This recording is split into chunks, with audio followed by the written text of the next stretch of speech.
नमस्कार, मैं केदारनाथ शर्मा। भाजपा नेता एवं पुंडरी के विधायक रणधीर गोलन के बेटे अमित गोलन की शिकायत पर पंचकूला के सेक्टर 14 थाने में भ्रष्टाचार का केस दर्ज किया गया। मामला सब इंस्पेक्टर की नौकरी की खरीद का है। 49 लाख रुपए लेने के बाद एसआई की लिस्ट में नाम नहीं आया और ना ही पैसे वापस मिले। इसको लेकर सरकार और विधायक एक बार फिर चर्चा में आ गए। कई तरह के सवाल और चर्चाएं जोरों पर हैं। इस मामले में सत्ता की हिस्सेदार जेजेपी पार्टी के नेता राजू डुल व शिकायत पर पंचकूला सेक्टर 14 थाने के एसएचओ ने क्या कुछ कहा, देखिए रिपोर्ट। मैं खुलकर करूंगा तेरे जुल्म की मुखालिफ, तू वक्त का तख्तनशी है, मेरे मुल्क का खुदा नहीं। सम्मानित साथियों, आज जो ये प्रेस वार्ता हमने बुलाई है, तो इसको बुलाने का मेन मुख्य उद्देश्य है आज एक बड़े अखबार की कटिंग जो मैं आपके सामने लेकर आया हूं। इसके अंदर सब इंस्पेक्टर भर्ती के लिए पुंडरी के विधायक रणधीर गोलन के बेटे ने भाजपा नेता को दिए 49 लाख रुपए। एचएसएससी के अंदर सेटिंग का दावा। इतना बड़ा मुद्दा जो ये आज खुल करके सामने आया है। आज साथियों 5 जुलाई 2022 को पंचकूला थाना के अंदर एक एफआईआर दर्ज करवाई जाती है। किस व्यक्ति के द्वारा? अमित गोलन के द्वारा नहीं, अमित सिंह के द्वारा, जो अपने आप को रणधीर गोलन का पुत्र कहता है और यहां अमित गोलन बोलता है। वो व्यक्ति अपनी पहचान छुपाकर पंचकूला थाने के अंदर एफआईआर दर्ज करवाता है अमित सिंह के नाम से। और किसके खिलाफ कराता है? विनोद व्यक्ति है। और बड़ी अचंभित बात है, आप लोगों को भी जानकर बड़ा हैरानगी होगी कि विधायक पुत्र ने जो इसके अंदर अपना एड्रेस दिया है, प्रेजेंट एड्रेस और permanent address, 749 sector 12A Panchkula, sector 14 Panchkula, उन्होंने ये एड्रेस दिया है। जो व्यक्ति जिसका फादर पुंडरी से विधायक बना हो, जिनके वोट, आधार कार्ड सब कुछ पुंडरी का हो, वो व्यक्ति अपनी पहचान छुपाकर एक गुमनाम नाम से एफआईआर दर्ज करवाता है पंचकूला थाना के अंदर कि मेरे साथ 49 लाख रुपए की ठगी हो गई। और माननीय विधायक के पुत्र ने जो अपने एफआईआर के अंदर जिक्र किया है, उसने कहा है कि मैं अमित सिंह फलाना एड्रेस का पंचकूला का रहने वाला हूं। मेरे पास विनोद खरबवासी, गांव छोटे नारा, जिला पालित जो पानीपत का है, जो किसान मोर्चा सदस्य है भारतीय जनता पार्टी का, बहुत टाइम से मेरे पास आता जाता है। पहले से आने जाने की जानकारी होने की वजह से मुझे एक दिन अगर कहता है कि पुलिस की भर्ती में मेरी सेटिंग है, अगर कोई आपको अपना व्यक्ति लगवाना है। विधायक पुत्र कहता है कि मुझे बहला फुसला कर अपनी बातों में ले लिया और मैंने अपने मामा के लड़के को लगवाने के लिए उसको पैसे दे दिए। उसने कहा मैंने अपने मामा का बेटा लगवाना है। उस व्यक्ति ने कहा कि अगर आपको लगवाना है तो पैसे एडवांस देने पड़ेंगे। तो ये कहता है अपने एफआईआर के अंदर कि मैंने 24 लाख रुपए एडवांस और 25 लाख रुपए पेपर होने के बाद भी आपको देने हैं। उसने उसको पैसे दे दिए। अब साथियों, ये बात 2 महीने पहले के अरसे की बात है। इन्होंने अपनी पहचान भी छुपा ली, सब कुछ छुपा ली। आज जब उस व्यक्ति की हाई कोर्ट से जमानत कैंसिल हो गई तो ये मुद्दा सामने आया।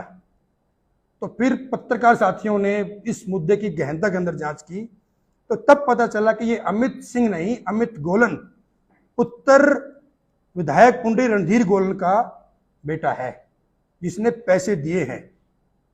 और ये कहता है कि मेरे पास उसकी रिकॉर्डिंग भी है।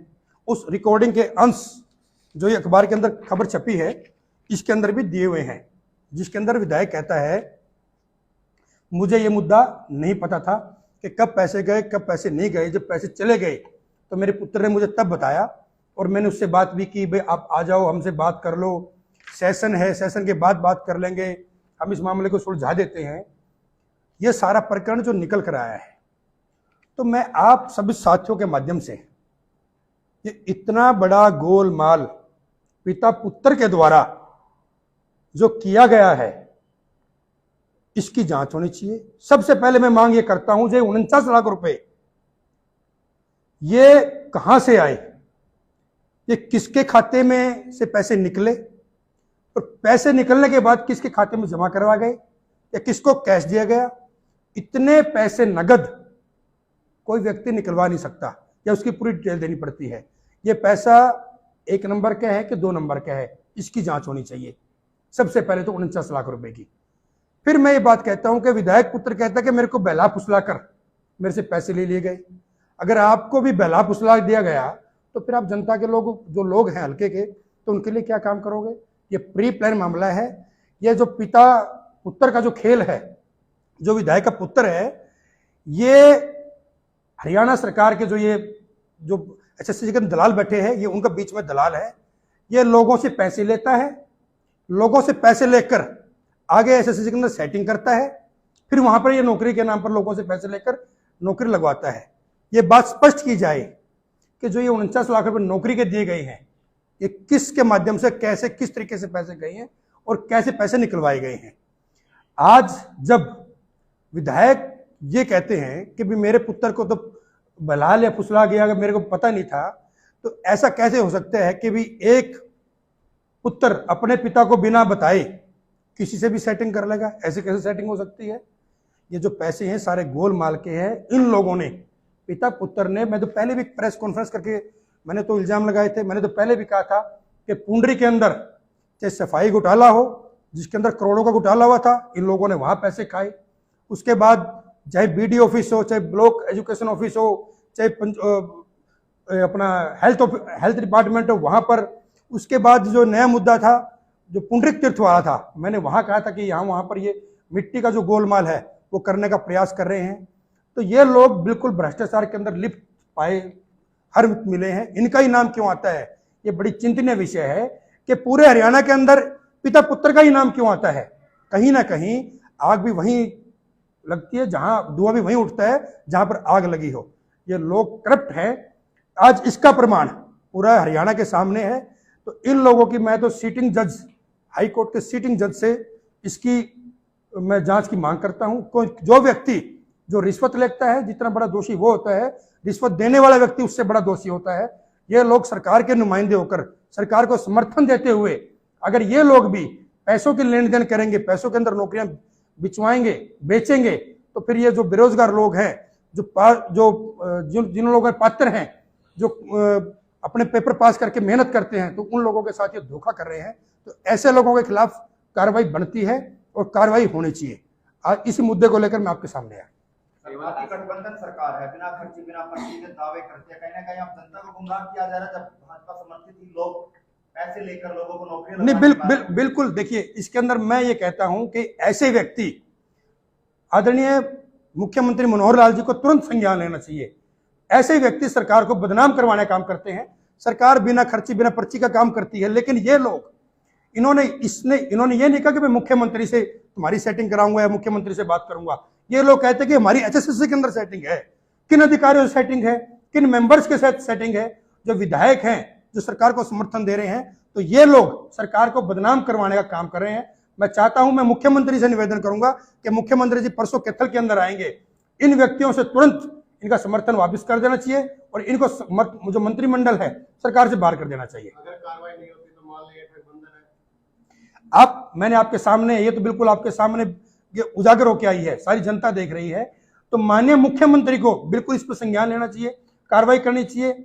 इस व्यक्ति को, जो विधायक का पुत्र है, इसको तुरंत हिरासत में लेकर इससे पूछताछ करनी चाहिए कि भाई आपने जो पैसे आए थे वो किसके पैसे लिए थे, आपने किसकी नौकरी लगवाने के लिए पैसे दिए थे और आपसे किसने पैसे लिए हैं, या आपने जो पहले जो भर्तियां हुई हैं उसके अंदर भी आपने कोई सेटिंग की थी, या आपने कितने व्यक्तियों के पैसे ले रखे हैं। आप ये बात मानकर चले। अगर ये बात तो उजागर तब हो गई कि जब पैसे वापस नहीं आए और काम नहीं हुए। इसका मतलब अगर ये इनकी बात सिरे चढ़ जाती तो ये पता नहीं कितने लोग, कितने पैसे, कितने करोड़ों रुपए इकट्ठे कर करके, बीच में दलाली कर करके, जो पात्र लोग हैं उनको वंचित करके पदों से और अपने मन चाहे लोगों को ये सेटिंग करके आगे करवा देते। तो ऐसे लोगों पर कार्रवाई होनी चाहिए। बिल्कुल। मैं तो शुरू से ही कह रहा हूं कि इन लोगों ने भ्रष्टाचार और घोटाले के अंदर चरम सीमा पार की हुई है। इन लोगों के ऊपर अगर इस व्यक्ति को गिरफ्तार कर और इसकी अगर पूरी की पूरी जांच की जाए निष्पक्ष तौर पर, तो इस व्यक्ति के मुंह से और बड़े खुलासे हो सकते हैं कि इन्होंने कितनी सेटिंग की हुई है। और मैं तो आपके माध्यम से बिल्कुल ये मांग भी करता हूं कि इन पिता पुत्र की जो संपत्ति है उनकी भी जांच होनी चाहिए। इन लोगों ने पुंडरी के अंदर इतना भ्रष्टाचार फैलाया हुआ है, आज वहां पर चाहे कोई ग्राम सचिव है, चाहे कोई जेई है, कोई एसडीओ है, कोई बीडीओ है, कोई म्युनिसिपल कमेटी का जो सचिव है या कोई वहां का जेई है, जितने भी छोटे कर्मचारी या बड़े अधिकारी है, सबको ये लोग अपनी कोठी पर बुलाते हैं, उनको वहां धमकाते हैं, डराते हैं, उनसे गलत काम करवाते हैं। अगर इन सब चीजों की जांच हो जाए तो मैं आपके सामने दावा करता हूं कि करोड़ों रुपए का घोटाला जनता के सामने निकल करके आएगा। और अगर सरकार सच्ची तरीके से अगर इनकी जांच करवाती है तो ये पिता पुत्र जेल के अंदर मिलेंगे।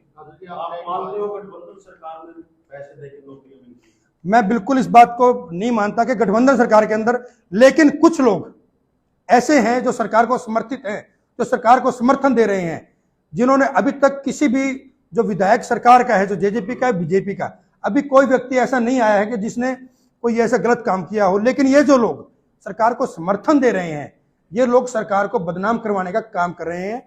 तो मैं चाहता हूं कि ये लोग, इन लोगों पर कार्रवाई हो, तुरंत इनको मंत्रिमंडल से बाहर किया जाए और इन्होंने जो समर्थन दिया इनका समर्थन भी वापस किया जाए, ताकि जो भारतीय जनता पार्टी और जननायक जनता पार्टी की सरकार ठीक तरीके से काम कर रही है, ऐसे लोगों की वजह से उनकी इमेज खराब ना हो। आपने एक बात कही कि ये जो सारी बात छुपाई गई थी, गलत एड्रेस दिया गया, जो अखबार के पास रिकॉर्डिंग है फिर वो तो अमित जी ने दी होगी। बिल्कुल, वो तो बिल्कुल पत्रकारों से उन्होंने बात की है। तो अब मैं आपके माध्यम से ही बात कह रहा हूं, अगर इनके मन में खोट नहीं था, अगर इनके साथ ठगी हुई थी, तो इन्होंने अपना सही नाम क्यों नहीं लिखाया? इन्होंने उसके अंदर अपना परमानेंट एड्रेस, जहां पर इनका परमानेंट एड्रेस है, जहां से विधायक बने हैं, इनका आधार कार्ड है, इनका वोटर कार्ड है, इनका राशन कार्ड है, जब इनका सबका यहाँ का एड्रेस है तो इन्होंने यहाँ का एड्रेस क्यों नहीं दिया? तो वहां का एड्रेस क्यों छुपाया गया? और ये मुकदमा 2 महीने पहले दर्ज हुआ तो इन्होंने मीडिया के सामने आकर वो बात क्यों नहीं कही? इन्होंने मुख्यमंत्री के सामने आकर बात क्यों नहीं कही? तो कहीं ना कहीं गोलमाल था। ये लोग, और मैं पूरी विश्वास के साथ कह सकता हूं कि इन्होंने जो ये अपने रिश्तेदार हैं, इनको तो इन्होंने मोहरा बनाया हुआ है। इसमें असल कहानी कुछ और मिलेगी, कोई मामला कुछ और ही बड़ा मामला है, जो पैसे का गोलमाल है।